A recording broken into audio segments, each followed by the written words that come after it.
Bueno, es algo que hacía hace mucho tiempo y como creí que esta es una buena ocasión, lo voy a hacer. No me gusta porque es un poquito antiestético. Primero voy a darte si quieres, mira, es un destornillador nada más. Es bien sólido. Lo hago mirar ahora porque después es un poquito desagradable. Es una pieza sólida. Es una cosa que tal vez han visto o parecidas. Me voy a poner de perfil para que se vea bien.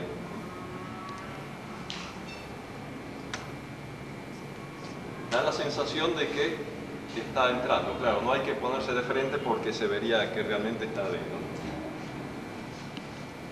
Y es una cosa totalmente natural, que es un poquito fea, antiestética también, pero es algo perfectamente factible porque se introduce simplemente en los senos nasales, cualquier médico lo sabe, y no tiene nada extraño, pero parece una cosa como muchas otras imposibles si no fuera como se estaba diciendo, con control mental, y no, es perfectamente factible naturalmente. Claro, muchas veces también los cirujanos psíquicos se ve que introducen la tijera que utilizan, el presunto instrumento quirúrgico, en las fosas nasales, ¿no? Y claro, uno ve que entra y entra hasta donde puede llegar el largo de la tijera, y bueno, simplemente es esto que les acaba de mostrar Enrique. Quiere decir que hay muchas cosas que a nosotros nos pueden engañar. Se produce de manera inconsciente una transmisión, vendría a ser de una mente colectiva sobre algunos pacientes y se obtendría, por ese fenómeno, en ese caso también psicocinético, alguna aparente curación. Pero eso es una hipótesis ya sobre otra hipótesis. Pero si no, no entraría directamente dentro de las curaciones paranormales. Entraría dentro de las normales o dentro de las sobrenaturales. ¿Quiere decir que existen las sobrenaturales, las curaciones sobrenaturales? Bueno, ahí ya tenemos que entrar, por eso lo dejé de lado, en el problema ya religioso en sí.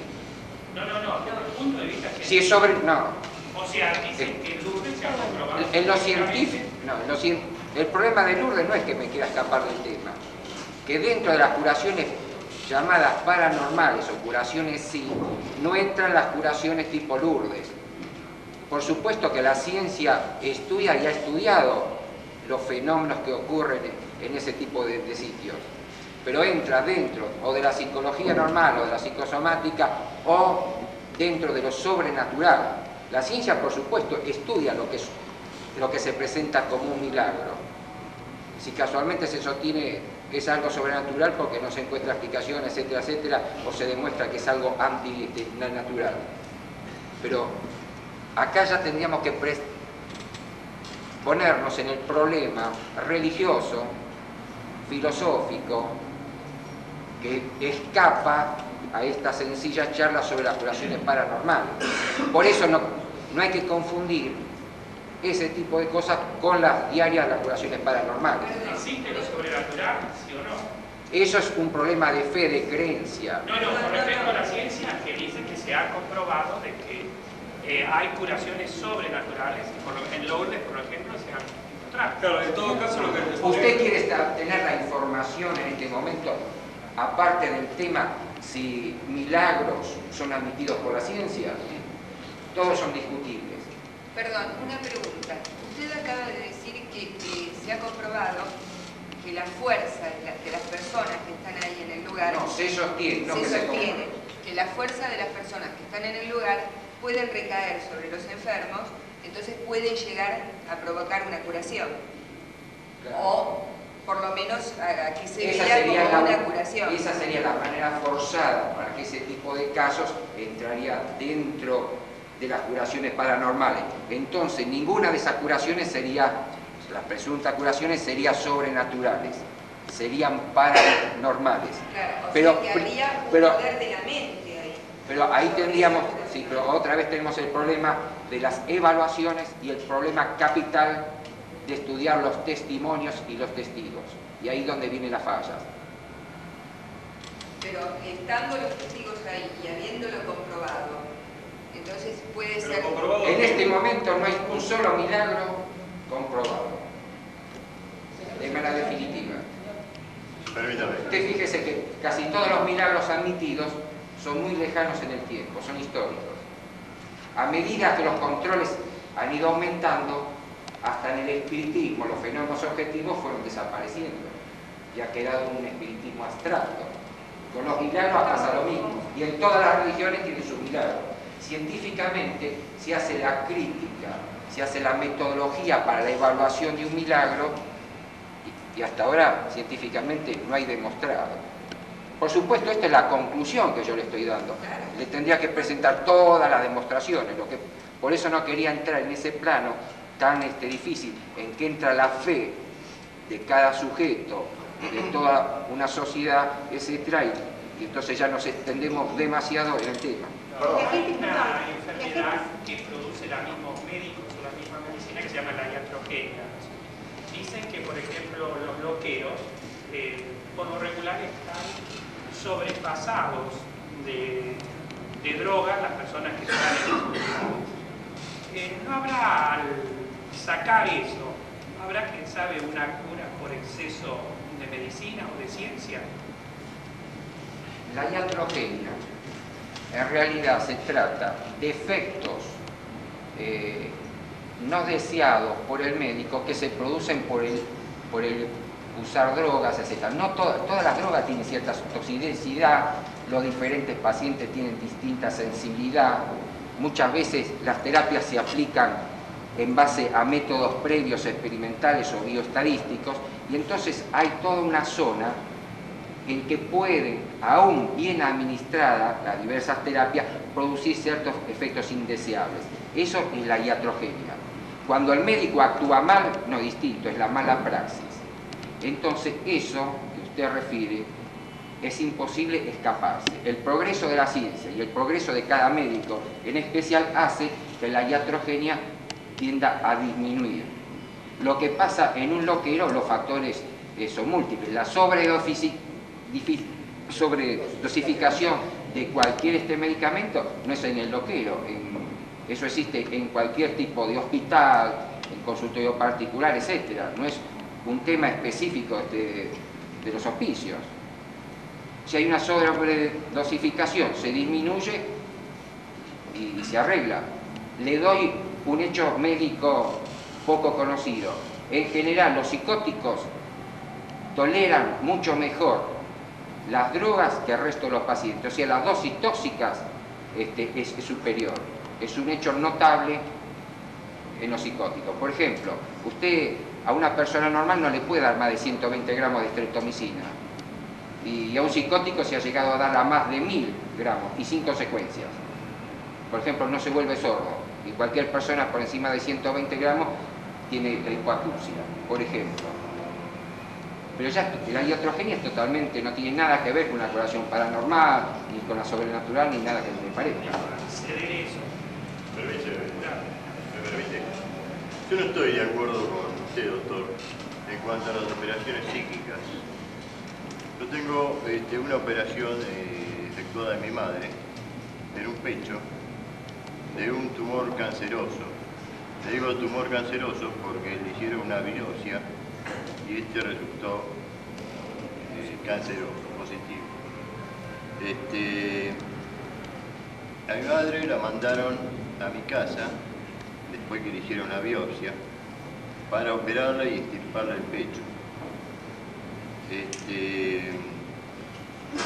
Yo solicité a una persona de mi conocimiento y esta persona vino y lo operó. No sé lo que le hizo siquiera porque estaba presente, pero no pude ver en una técnica, ¿no? Y mi madre a la semana volvió al sanatorio, la tuvieron un mes internada. En aquel entonces, esto fue en el año 64, en aquel entonces funcionaba el hospital Rawson a todo su esplendor. La llevaron al hospital Rawson, la llevaron a diferentes hospitales a hacerle diferentes estudios y el cáncer no apareció más. El segundo caso sucede en el año 78. Ella tenía una hernia que vuelta a vuelta se le estrangulaba, venía el médico, se la colocaba adentro. Y tenía una dificultad en la vista, cataratas. Mi madre fue a un sanatorio de bastante renombre acá en la capital federal para hacerse operar de cataratas. El oftalmólogo le preguntó si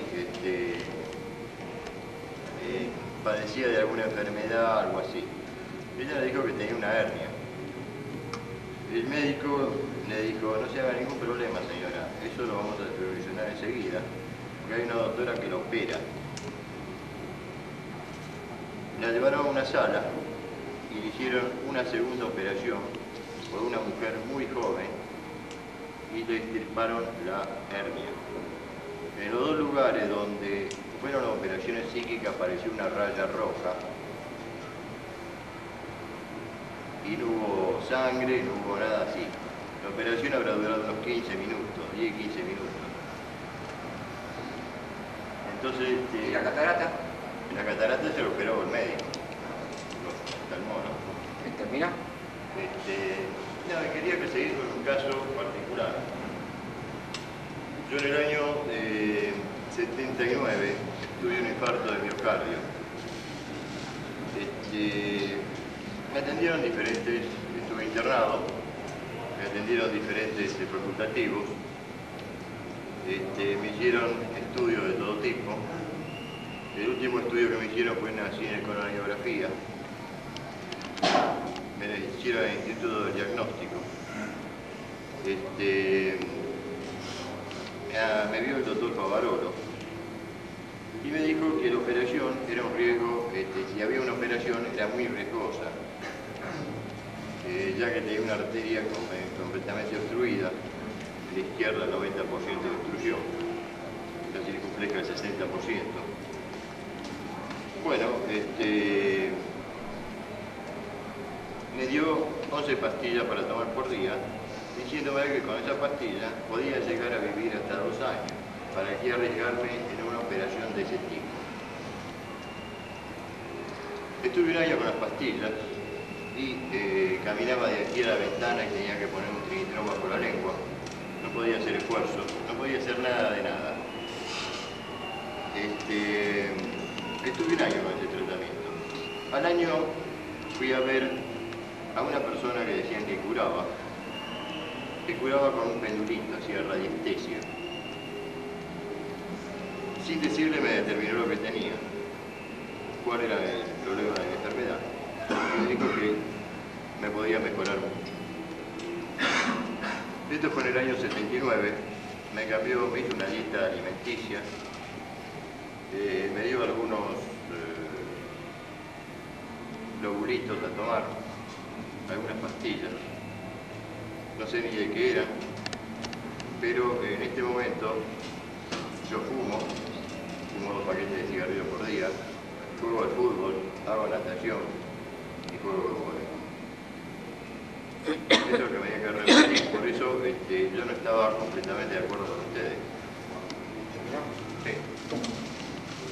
Bueno, el caso, después de todo, aunque parezca argumentos contundentes, los del caballero, no son tales. En el caso de su madre, en el primer caso, ¿qué pasa con el diagnóstico de un cáncer mamario? Primero hay que ver cómo se toma la muestra. No sé si fue por punción o por incisión.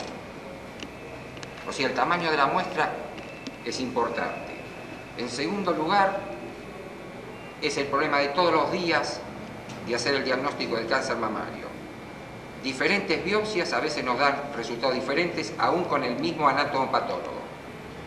Y con diferentes anatomopatólogos a veces no coinciden. Por eso, muchas veces el anatomopatólogo quiere la historia clínica, o sea, no se conforma con tener el preparado y mirarlo por el microscopio. Quiere correlacionarlo con los datos clínicos para ese porcentaje de error disminuirlo.